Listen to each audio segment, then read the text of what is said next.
ভৌগোলিক অবস্থানের কারণে পৃথিবীর বেশিরভাগ মহাদেশে যখন তীব্র শীতকাল, তখন অস্ট্রেলিয়ায় তার উল্টো চিত্র। বিশাল দেশটির কোনো কোনো জায়গায় তাপমাত্রা 40 ডিগ্রি ছুঁই ছুঁই করলেও কোথাও কোথাও নেমে এসেছে মাইনাসের ঘরে।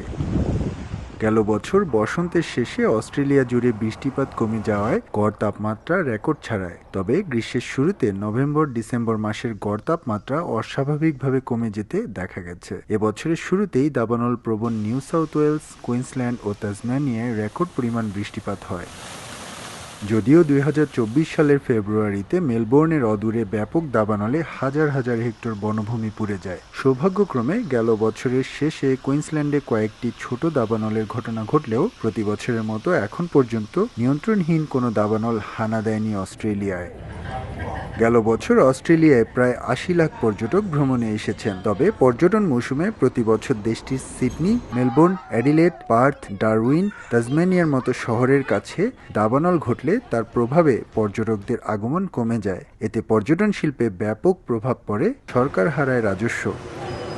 এস এম আমিনুল রুবেল, সময় সংবাদ, অস্ট্রেলিয়া।